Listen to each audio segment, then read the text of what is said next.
अस्सलाम वालेकुम, आप देख रहे हैं GTV न्यूज़ और मैं हूँ शाइस्ता इकबाल और मैं हूँ रबाब असद। हेडलाइंस आपने जानी और अभी आपको बताएं कि सुप्रीम कोर्ट ने नैब से 1999 से लेकर जून 2022 तक तमाम हाई प्रोफाइल केसेस की तफसीलात तलब कर ली हैं। अदालत ने कहा कि अब तक कितने ऐसे करप्शन के केसेस हैं जिनमें सुप्रीम कोर्ट तक सजाएं बरकरार रखी, नैब कानून के तहत कितने रेफरेंसेस मुकम्मल हुए और नैब कानून में तब्दीली के बाद कितनी तहकीकात मुकम्मल हुई। अदालती कार्रवाई के बारे में मजीद जानेंगे अबरार अस्तोरी से। जी अबरार, अपडेट कीजिएगा।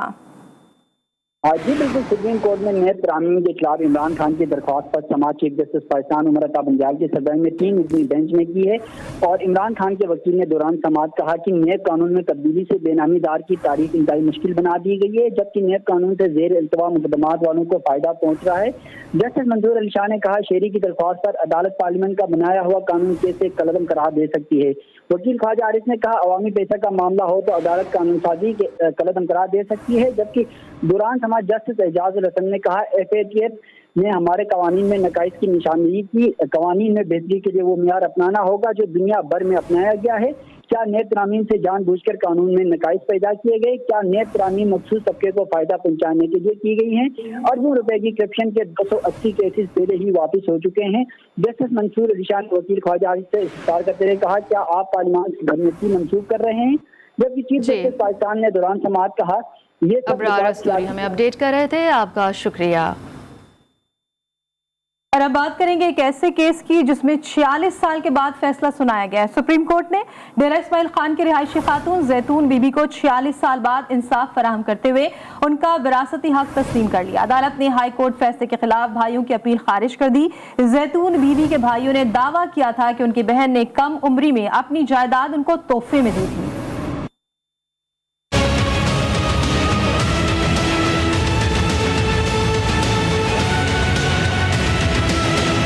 सुप्रीम कोर्ट ऑफ पाकिस्तान ने जैतून बीबी को इंसाफ फराहम कर दिया। डेरा इस्माइल खान की रिहायशी खातून को 46 साल बाद विरासती हक मिल गया। सुप्रीम कोर्ट ने जैतून बीबी का वालिद की जायदाद में हिस्सा तस्लीम कर लिया। अदालत उस्मा ने हाई कोर्ट के फैसले के खिलाफ भाइयों की अपील खारिज कर दी। दौरान समाअत दरख्वास्त गुजार के वकील का कहना था कि बहनों ने अपना हिस्सा भाई को तोहफे में दे दिया था, जिस पर जस्टिस एजाजुल एहसन ने अपने रिमार्क्स में कहा कि कम उम्र बहन कैसे भाइयों को जायदाद में तोहफा दे सकती है। रिकॉर्ड के मुताबिक बहन की जानिब से वकील ने बयान दिया, कमसिन लड़की की जानिब से कोई वकील कैसे बयान दे सकता है। जस्टिस मुनीब अख्तर ने अपने रिमार्क्स में कहा कि जब बहन नाबालिग थी तो भाइयों ने कैसे बहन से सारी जायदाद ले ली। नाबालिग बहन कोई भी कॉन्ट्रैक्ट नहीं कर सकती। 1976 में जैतून बीबी के वालिद की वफात के बाद से उनके भाई जायदाद पर काबिज थे। जैतून बीबी ने जायदाद में हिस्से के लिए 2005 में सिविल कोर्ट में केस दायर किया था। 2012 में सेशन अदालत, 2017 में पेशावर हाई कोर्ट ने खातून के हक में फैसला दिया था, जिसके बाद खातून के भाइयों ने 2018 में सुप्रीम कोर्ट में अपील की, जो आज खारिज हो गई। लीगी कायद नवाज शरीफ की वतन वापसी के लिए मरियम नवाज की लंदन में तफसीली सियासी मुशावरत जारी है।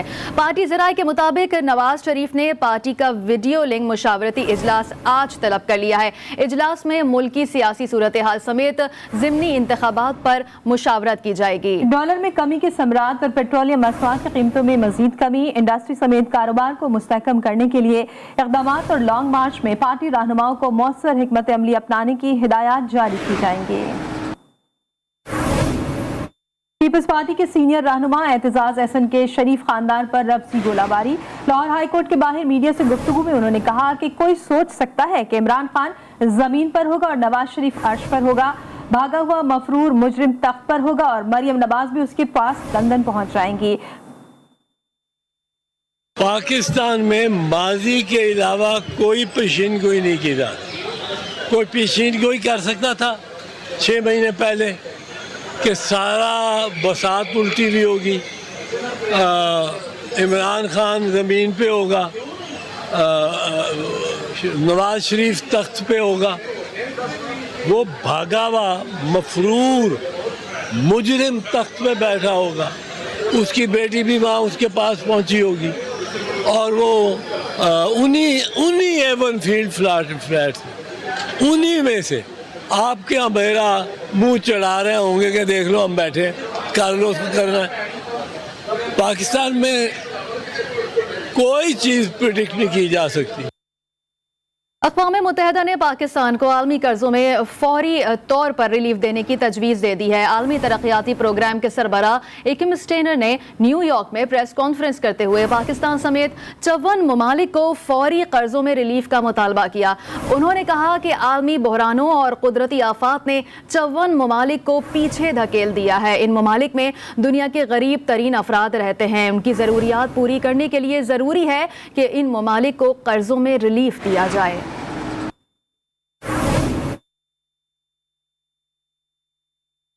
कराची मसाइल में घिरा है, इसे संवारने वाला कोई नहीं। शहर का जिला शर्की इस वक्त मसाइलस्तान बना हुआ है। सड़कें बर्बाद, इंफ्रास्ट्रक्चर तबाह है।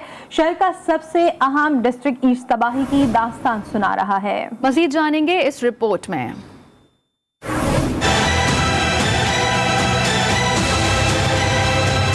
कराची की तबाहाली ने शहरियों को तड़पा रखा है। कहते हैं कौन इस शहर को सुधारेगा, कौन सड़कें ठीक करेगा। कराची का जिला शर्की 28,75,315 नफूस पर मुश्तमिल है। गुलशन इकबाल यानी फूलों और बागों वाला इलाका, गुलिस्तान जोहर कंक्रीट और फ्लैट से घिरा, PECHS पॉश तरीन इलाका, स्कीम 33 आबादकारी की मंजिलों पर, PIB और मार्टन क्वार्टर्स कदीम तरीन रिहायशी इलाके, और ये जिला जामियात का मरकज। बाजारों की बात की जाए तो Tariq road, Bahadurabad, KTA market, millennium malls खरीदारियों का गढ़ है। ये सब होने के बावजूद अरबों रुपए कमा कर देने वाले जिला शर्की का बुनियादी ढांचा तहस नहस है। सड़कें बर्बाद, पार्क्स वीरान, नाले टूटे हुए, तजावुजात की भरमार, गैर कानूनी तामीरात। शहरी भी उकता गए। कहते हैं हमारे मसाइल कई दहाइयों से हल नहीं हो रहे। बहुत ज्यादा अजियत के शिकार हैं। आए दिन की परेशानी है, गड्ढों से, पानी से, सेवरेज के। बहुत समय लेके हम लोग इस चीज से जो है ना बहुत ज्यादा परेशान हो गए। कोई किसी की कुछ नहीं सुन रहा। आवाम के लिए कोई कुछ करने वाला नहीं है। सब अपनी अपनी जेबें भर रहे हैं बस, और कोई कुछ नहीं कर रहा। कोई माशरे में सुनने वाला ही नहीं हमारा यार। और ये जो सियासतदान है, जो इन्वेस्टर है, सब खा रहे हैं, कमा रहे हैं बस, और क्या कर रहे हैं। जिला शर्की में रहने वालों की आवाज कौन सुनेगा। इन्हें पुख्ता सड़कें, पार्क्स आबाद चाहिए जो इस जिले की पहचान हुआ करते थे। इनकी आवाज कौन सुनेगा, कौन मसाइल को हल करेगा। कराची के जिला शर्की की रिपोर्ट आपने देखी। अब हमारे नुमाइंदेगान असगर अजीम, खावर हुसैन और वसीम हैदर की तरफ चलते हैं जो जिला शर्की के इलाकों की बदतरीन सूरत हाल बता रहे हैं। जी हाँ, तो सबसे पहले बात करेंगे असगर अजीम से। असगर बताइएगा, जिला शर्की की सड़कें क्या दास्तान सुना रही हैं? देखिए बिल्कुल बारिशों में गुलशन इकबाल वो इलाका है जो बहुत ज़्यादा मुतासिर होता है, और ख़ासकर इसका जो ब्लॉक है 13D1, 13D2, 13D3, ब्लॉक 10, ये वो इलाके हैं जो बारिशों में तालाब का मंजर पेश करते थे। लोग अपनी कीमती सामान से महरूम हो जाते थे। कीमती अशिया जो है वो पानी के साथ बह जाती थी। ताहम हुकूमत को एक ख्याल आया और उन्होंने इस अतराफ में 2700 किलोमीटर तवील जो है वो ड्रेन सिस्टम डालने का फैसला किया, जिस काम को वज़ीर आला की हिदायत पर KDA को दिया गया है। ये काम अभी जारी है। इस काम को मुकम्मल होने में तकरीबन 1 माह और लगेंगे, लेकिन कहा यह जा रहा है कि इस ड्रेन सिस्टम से जो है 13D का इलाका, 13D2, 13D3, ब्लॉक 10, ये इलाके बारिश में नहीं डूबेंगे। बैतुल मुकर्रम मस्जिद हो, सर सैयद यूनिवर्सिटी का इलाका हो या दीगर इलाके हो, वो महफूज हो जाएंगे। नीपा चौरंगी महफूज हो जाएगी और लोगों को सुकून का सांस नसीब होगा। लेकिन ये किस हद तक कारआमद होगा, इसका तो फैसला आइंदा मानसून की बारिशों में ही हो सकेगा, क्योंकि यहाँ सिस्टम तो बनता है, काम तो होता है, लेकिन मेयार का और टेक्निकली जो इंजीनियरिंग पॉइंट है उसका ख्याल नहीं रखा जाता। जबकि इस इलाके में सड़कों की जो हालत है वो बहुत ज़्यादा ख़राब है। टूटी फूटी सड़कें हैं, सड़कों पर गाड़ियों को चलना मुश्किल है। तो ये 13D की गुलशन इकबाल और 13D के इलाके की सूरत हाल है जिससे हम आपको अपडेट कर रहे हैं। अब चलते हैं महमूदाबाद की जानिब, जहाँ पर हमारे GTV के नुमाइंदे खावर हुसैन मौजूद हैं। उनसे जानते हैं कि महमूदाबाद की क्या सूरत हाल है। जी, मैं डिस्ट्रिक्ट ईस्ट के इलाके आज़म बस्ती, महमूदाबाद और ये चांदनी चौक है, यहाँ पर मौजूद हूँ। आप मेरे अक़ब में ये सारे मनाजिर तो देख ही सकते हैं कि पूरा रोड यहाँ पर खुदा हुआ है। गुजरने की जगह नहीं है, लोग परेशान हैं। इसी तरह से महमूदाबाद के मुख्तलिफ इलाकों में महमूदाबाद की गलियाँ, रोड, सड़कें सब खुदी हुई हैं, कचरे के ढेर हैं, पानी का बहरान है, पानी यहाँ पर नहीं आ रहा है। लोग मसाइल जो लोगों के हैं वो हल करने के लिए कोई तैयार नहीं है। लोगों से बात करने की कोशिश करते, जानते, बताइएगा सर यहाँ क्या क्या मसाइल? मसले ये है कि ये काफ़ी 4-5 साल हो गए मैंने ये रोड बनता भी नहीं देखा इसलिए जब से मैं आया हूँ। और मसले यहाँ एक भी नहीं है, यहाँ घड़ी घड़ी बिजली जाती है और पानी जो है ना वो उसके हिसाब से भरा जाता है, पानी भी नहीं आता है, और आता है तो फिर जब बिजली चली जाती है फिर पानी आता है। सबसे बड़ा मसला यहाँ जी रोड का है। पिछले 20 साल से यहाँ का ये मसला है, ये रोड बन नहीं पा रहा मुकम्मल हालत में। आते हैं, बनता है, फिर टूट जाता है। और यहाँ सीवरेज का बहुत मसला था, अब ये लाइन डाली है।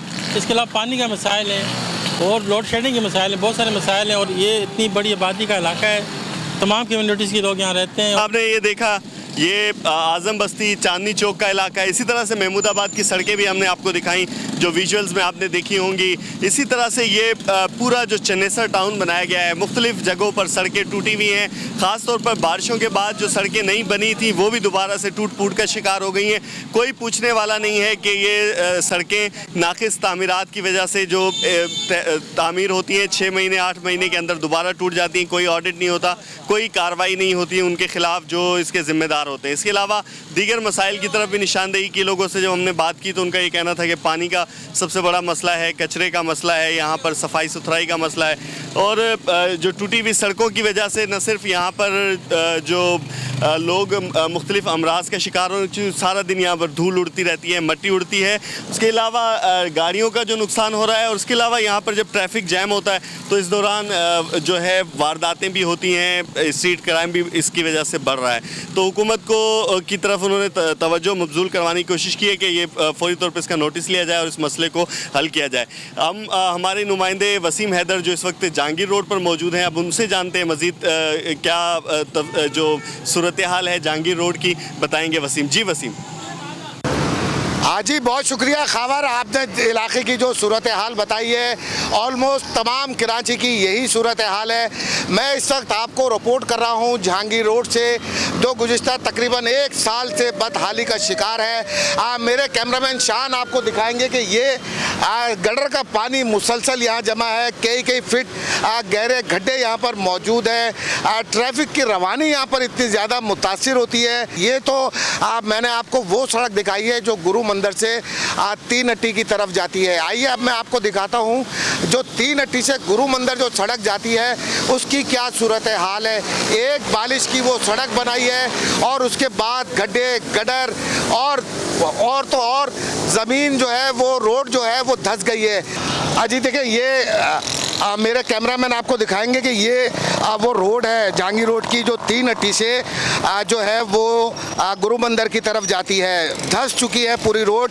और रोड की मैं आपको सूरत हाल अगर दिखाऊं तो ये इस तरह की रोड डाली है उन्होंने कि ये हाथ से जो है वो पूरे के पूरे टुकड़े आप बाहर निकाल सकते हैं। ये ठेका जिसको दिया गया था, ना जाने वो जो भी था उसकी सूरत हाल और उसका काम जो है वो आप देख सकते हैं कि कितनी भरपूर और मजबूत किस्म की जो है वो रोड डाली थी। ट्रैफिक 3 अट्टी तक जो है वो मुकम्मल तौर पर आपको जाम नज़र आएगा। आइए मैं आपसे हम बात करने की कोशिश करते हैं एक साहब से और ये जानते हैं कि ये रोड, बड़े साहब इस रोड को कितना अरसा हो गया इस हालत के अंदर? ये 1 हफ्ता 1.5 हफ्ता हो गया बने हुए। उसके बाद ये हाल हो गया कि रोड बैठ गया है, गड्ढे हैं, पानी है, लोग परेशान हैं। सिंध हुकूमत से तो गुजारिश यही करेंगे कि इसको बनाए ठीक तरीके से। बिल्कुल सही है, आपने सुना इनका ये कहना था कि जो सूरत हाल इस रोड की मौजूद है वो इंतहाई खस्ता हो चुकी है और यहाँ पर जो है वो कई हादसा हो सकते हैं। ये देखें, ये रोड बनाई थी अब से चंद दिन पहले, इतनी ज़्यादा ये रोड मजबूत बनी हुई है कि हाथों से जो है वो पूरे के पूरे डेले बाहर आ रहे हैं। यहाँ पर हैरत की बात यह है कि 2 से 3 मरतबा एडमिनिस्ट्रेटर कराची मुर्तज़ा वहाब इस सड़क का दौरा कर चुके हैं, अहकामात दे चुके हैं, ऑर्डर दे चुके हैं और इस सड़क को जल्द से जल्द मुकम्मल करने की हिदायत दे चुके हैं। मगर ना जाने वो कौन लोग हैं जो एडमिनिस्ट्रेटर कराची मुर्तज़ा वहाब के ऑर्डर्स और उनके अहकामात को नज़रअंदाज कर रहे हैं। जी। कराची के सड़कों की सूरत हाल के हवाले से हमें अपडेट कर रहे थे असगर अजीम, खावर हुसैन, वसीम हैदर, आप तीनों का बहुत शुक्रिया। अमीर जमात इस्लामी कराची हाफिज नईमुर रहमान कहते हैं कि वो हैरान हैं कि इलेक्शन कमीशन का क्या तरीका है। पहले ऐलान करते हैं कि इलेक्शन वक्त पर होगा, फिर ऐलान किया जाता है कि इंतखाबात नहीं कराए जाएंगे। मीडिया से गुफ्तगू में उनका कहना था कि जो बल्दियाती इंतखाबात नहीं कराते वो जमहूरियत के दुश्मन हैं। बल्दियाती इंतखाब के हवाले से तो तमाम पार्टियों का लगता है एक ही जहन है, उस पार्टी हो या नून लीग हो या पीटीआई हो, कोई भी बल्दियाती इलेक्शन नहीं कराना चाहता। और 30 अगस्त 2020 से लेकर आज तक की तारीख में पीपल्स पार्टी ने, जो अपने आप को जमहूरियत की चैंपियन कहती है, अवाम की बात करते हैं, लेकिन वो अवाम को उनके बुनियादी जमहूरी हक से महरूम कर रहे हैं। और अब जो ताज़ा तरीन बहाने हैं वो सैलाब ज़दगान के हवाले से, हमारे मतलब दादी नानी का घर है, उनके हाथ का बना हुआ हलवा है ये जमहूरियत और इंतखाबात और अवाम के इख्तियारात। जिस तरह से चाहो खा लो। बताएं कि पुलिस एहलकार कितने हैं और अफसरान कितने हैं, आज तक की तारीख में उन्होंने इसका जवाब नहीं दिया। इसका मतलब है कि उन्होंने इलेक्शन कमीशन से भी झूठ बोला और अवाम के सामने भी झूठ बोला, मीडिया के सामने भी झूठ बोला। तो आप रेंजर्स को क्यों नहीं इस्तेमाल करेंगे इस इंतखाब में? बल्दियाती इंतखाब अपने वक्त पर मुनक्किद होना चाहिए। और हैरत की बात यह है कि जब कई मरतबा ये बात आ चुकी कि इंतखाब होगा और फिर उसके बाद आप मीटिंग कर रहे हैं, चीफ इलेक्शन कमिश्नर का ये फर्ज बनता था कि वो स्टेक होल्डर को दावत देते, बेईमानी करेंगे तो उसके खिलाफ एहतजाज करेंगे, उसको एक्सपोज करेंगे। अहले खाना की दुआएं रंग ले आई। पंजाब यूनिवर्सिटी की 22 साल तालिबा आयशा ईदी सेंटर से मिल गई है। इस हवाले से मजीद तफसीलात जानने के लिए हमने राब्ता किया है अपने नुमाइंदे वकार शौकत से। जी वकार, अपडेट कीजिएगा। अच्छा, बिल्कुल ग्रीन टाउन की रिहायशी 22 साल आयशा कल जो है वो पंजाब यूनिवर्सिटी के लिए घर से निकली। बेहोश होने के बाद जनरल अस्पताल उसको मुंतकिल किया गया। वहाँ से जो है वो 20 घंटे हो चुके थे, लापता थी। इसके हवाले से उसके भाई राहील ने थाना कोट लखपत में जो है वो अगवा का मुकदमा दर्ज करवाया। पुलिस की जानिब से लड़की को तलाश करने के हवाले से कार्रवाई शुरू कर दी। अस्पताल इंतज़ामिया की जानिब से भी CCTV फुटेज देखी गई। 2 CCTV फुटेज मंजर आम पर आई थी, जिसमें आयशा को जो है वो गुज़श्ता रोज़ दाखिल करते एम्बुलेंस में देखा जा सकता है। उसके बाद आयशा जो है वो हॉस्पिटल से बाहर भी जाते उसे देखा जा सकता है। उसकी अहले खाना भी यहाँ पर सरापा एहतजाज रहे। आयशा की यूनिवर्सिटी की दोस्त हमारे साथ मौजूद हैं। कहाँ से मिली, क्या हुआ था, आयशा कहाँ पर गई थी? आयशा मेट्रो में बेहोश हो गई थी और फिर उसके बाद उसको यहाँ पे 112 वाले लेके आए थे और 3 घंटे बाद वो यहाँ से बेहोशी की हालत में बाहर निकल गई थी। लेकिन हॉस्पिटल इंतज़ामिया वालों को कुछ भी नहीं पता, वो हमें बिल्कुल भी उन्होंने हमें सपोर्ट नहीं किया। वो बगैर जूती, बगैर बैग, बगैर मोबाइल के यहाँ से निकली थी। और हमने यहाँ पे जो भी लोग CCTV के हेड थे, जो भी डॉक्टर्स के हेड थे, उनसे हमने बात करने की कोशिश की, लेकिन वो आपको बोलने ही नहीं दे रहे थे ना। वो तो इस तरह से अपने पैरों में पानी नहीं पड़ने दे रहे थे। कोई भी प्रॉब्लम आई थी वो आपके ऊपर डाल थे, नहीं वो फिजिकली ठीक थी, लेकिन वो फिजिकली ठीक नहीं ना थी। आप लोगों ने उसके पास कोई अटेंडेंट नहीं रखा। चलो कोई अटेंडेंट नहीं रखा, आपको ये तो पता होना चाहिए ना कि बाहर गार्ड है, वो कब बाहर निकली है, नंगे पैर कोई बाहर निकल रहा है तो आप देखो तो सही। लेकिन वो लोग बिल्कुल परवाह नहीं थी उनको। थैंक यू जी। बिल्कुल, जैसा कि आपने सुना कि आयशा के मिलने के बाद उसके घर वाले भी बहुत खुश नज़र आ रहे हैं, उसकी दोस्तें जो हैं वो भी बड़ी खुश नज़र आ रही हैं। इसके साथ इनका ये भी शिकवा है कि अस्पताल इंतज़ामिया की जानिब से। बहुत शुक्रिया आपका। हैदराबाद में कोटरी बैराज का पानी आलूदा तरीन हो गया। मंछर झील से शामिल होने वाले पानी ने दरियाई पानी खराब कर दिया। मजीद बता रहे हैं आमिर जैदी।